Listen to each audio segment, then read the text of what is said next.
Today's book is a classic that changed the financial mindset of so many people all around the world.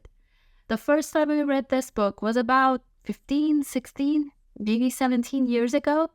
But today we're going to dive into the details and the lessons of this book, Rich Dad, Poor Dad by Robert Kiyosaki. And I have something here that I want to show you. So let's dive into it. The first segment is about the importance of financial knowledge and financial literacy. It's about Robert's two fathers, the poor dad and the rich dad. The poor dad is his biological father, and the rich dad is his friend's father. His own biological father was a very hardworking person and well-educated, but not in the financial world. The other dad, his friend's dad, which Robert calls him Rich Dad, is a person who was, if I remember correctly, in construction, and he had businesses and he knew how to build wealth and how to get rich. Long story short, so I assume in all my book summaries, I assume that you already read this book or you want to get a taste of it so that you can decide if you want to read it or not. But long story short, the rich dad helps his son and Robert to learn about the importance of financial literacy. In order to do that, he sends them to work, basically. He asks them to work for them and pays them almost nothing. And then later on, reduces that number to really zero and encourages them to learn and find a way to make money. And what they do is that they start a library and start making money from there.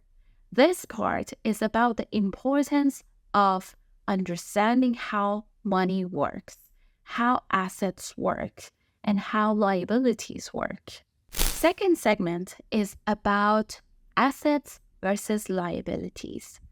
The way that Robert explains this in the book is that assets are the things that are going to bring you money, and liabilities are the things that take your money out of your pocket. So assets bring money to your pocket, like rental properties, stocks, investments. Liabilities are things that take money out of your pocket, like your mortgage and anything you purchase on your credit card, for example, and these type of things. Rich Dad taught Robert that you need to work on creating more assets and using those assets to basically create more income for you versus increasing your liabilities. So not only you save more, basically, you do things that bring more money to your pockets. And instead of you working for money, you let money work for you. How? By investing in income-generating assets. Third section is about minding your own business. And by that, he means that you need to have your own business instead of having the mindset of working and trying so much to have a higher paycheck and spending a lot of it. Instead of that, create a business, have your own business, or invest in other people's businesses or become partners of other businesses so that you generate more income. With the job, when you are an employee, you actually, the more you make, the more you have to pay the government, right? The tax rates are so high, and then the more you make, they're going to go higher, and you have to pay so much more. Basically, I think there is a study, or maybe it was in this book, that you basically work in the whole, let's say you work 40 years, 6 years of it is just to pay your taxes. And this is, I think, for an average salary. But if your salary is high, you're probably paying 50% of it to the government. So instead of that, think about having ways to maybe start with a side business, side hustle, and have something that is generating you income. One point that I want to mention here is that having a job is important. So if you want to have a business, it doesn't mean if you don't have any money, start your own business and think that the money can come. But if you can have your job and save money and put that money in assets, in income generating activities, you can have more money and use that money to grow your business. So you have to think about your own finances and how your financial life works to be able to grow a business. So at the beginning, most of the time, most businesses are not that big, and you can start with businesses which need less expenses at the beginning. So low capex businesses. And that basically takes us to the next segment where he talks about rich don't work for money and they let money work for them. And it means that they try to create something that generates them passive income. Again, having rental properties, owning royalties to things that are selling. It can be smaller items like referrals, affiliate links, anything on the side that can generate income without you spending so much time for it. That would be your passive income. Next section is about the power of corporations. So if you have a business, for example, if you have an LLC, you're paying more taxes. But if you have a C Corp company or if you have a corporation, the tax rate right now, as of now, I'm talking 21%. So the tax rate is probably lower. But you have to, these are the things that you need to talk to CPAs to understand your own specific situation and know what is great for you to do right now. Because it can be, LLC can be good when you start, but as you make more money, you probably want to change that to a corporation for tax purposes. And you know why that is? It's because the rich actually write the laws. So as I always say, money is a game, and the rules are written by the rich. They created the game and they set the rules. So it's always more beneficial to them. It wasn't supposed to be this way. When everything started, taxes were there to help with, wars and everything like those. But everything changed, and today taxes are there. We know for sure, taxes are always there. We have to pay taxes, right? So you need to learn the game and know your own specific financial situation to know what's best for you, but know that most of the time, rich pay less taxes because they know the rules. Learn the rules and apply them to your own financial life. The next section is about overcoming obstacles. So most of the time, our fear is what makes us don't take action or hold back on the opportunities and don't take risk, don't do the things that we could actually do. If you look around, maybe think about some of your friends or people you know, and you know for sure that you know better than them. You're more experienced than them, but they're making more money. Maybe they started their own business. Maybe they're doing something and they're making so much more money. It comes from probably you think that they are confident, right? Or they're bold, but you need to be bold as well, right? Put that fear aside, because if you want to grow, you need to take risk. And if you want to take risk, you cannot be afraid of it. It's totally fine to have fear, but you do it anyways, right? That's courage. You know it's risky. You know it's scary, but you take action anyways. That's courage. Let's wrap up with some practical lessons from Roshed Pordat. First thing is to pay yourself first. And by that, he means that you need to invest on yourself, right? Sometimes you need to put, when you are a salary, when you are an employee, when you're getting a salary, you're not a salary, when you're getting a salary, most of the time, basically always, government takes taxes first, right? And you are left with the remaining, and most people spend everything that they need, they buy it, and then if anything is left, then they might invest it on themselves or save it. But this needs to be changed. Okay, if you have a salary, you cannot take the government's portion first, right? So they take their portion, then you take your portion, the percentage that you want to invest on yourself, you take that out, and then with the remaining, live with the remaining. So with the remaining money, you can pay your rent or mortgage or car payments or anything that you have to pay. This way, you can ensure that you're going to generate money from this. At the beginning, it might be super small. It's totally fine. And sometimes it's investment on yourself. You're growing and you don't see any money coming out of that.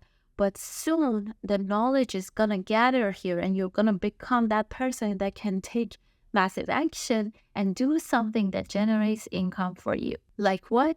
Like creating courses or just exchanging that knowledge for something else. Maybe teaching others, maybe coaching others, maybe doing something with that knowledge, maybe start a business or partner in a job. So investment on your own education is an investment.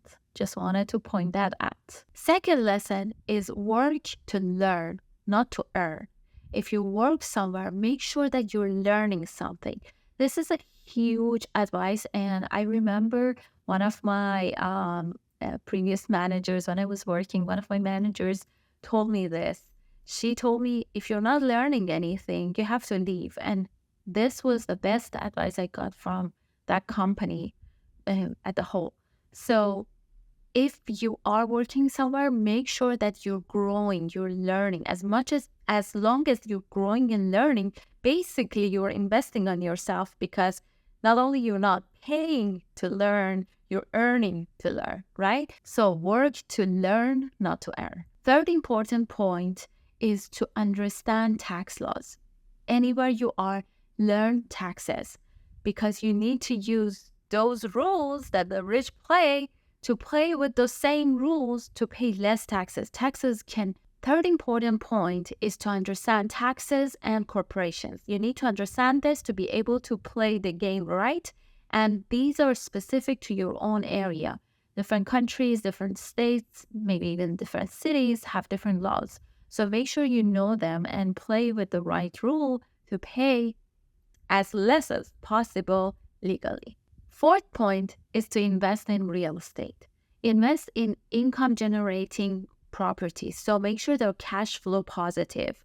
Cash flow positive means that the amount of money you're making is more than the amount of money that you're paying. For example, if you have an apartment, you need to know how much total expenses you have. So that would be the mortgage, plus if there is an HOA or any maintenance fee, plus any utilities that you might have to pay, any taxes and any insurances, anything that you must pay minus what you are going to earn, right? So the amount that you're paying should be less than what you're getting from your tenant. So if what you're getting from your tenant is higher, it would be cash flow positive. So this type of investment is a good investment. Do they have other ways of making money? Yes. You need to evaluate your different options and see which one is the best for you and choose that. Some of them are riskier, some of them are less risky, but you need to know your risk tolerance and then decide based on that plus other factors like rate of return. What's the return that you're having on that investment? And that takes us to the last point, which is building and managing your investments. You need to regularly review your investments and make sure that you do stuff that are needed to mitigate the risk. Maybe you have an investment, let's say in stock market, you had an investment, you bought some stocks, but then future of that company is going down. Maybe it's time to sell. You need to regularly review them to make sure you're getting the most out of it. Rich Dad Poor Dad is a powerful guide that challenges the old view to the money and helps us understand how money actually works, understand assets and liabilities and income and expenses and how money works so that we can play the game right. And this way we can transform our financial future. Thank you for watching this. I hope you found it very helpful. It's time for me to show you what I have here. Let me know what you think about the summary. So this is a game by Robert Kiyosaki, Cash Flow. So this game, Cash Flow, helps you when you play it. Actually, it's gonna take. It says 1 hour to 3 hours. Yeah, when you play it, it takes a long time, and it's good for people who are 14 or older, and 2 to 6 people can play at the same time. So it helps you get out of the rat race. Rat race, is what they call the the job, and not rat race is when you are stuck, you make more money but you spend more money, basically you have nothing left, or you're in a worse situation. But when you get out of the rat race is when you learn how to invest and how to have money work for you. So I totally recommend this. And if I find the link, I'll put the link here for you so that you can use it. It's a great game and I really like it. And yeah, try it out. Maybe one day we play together.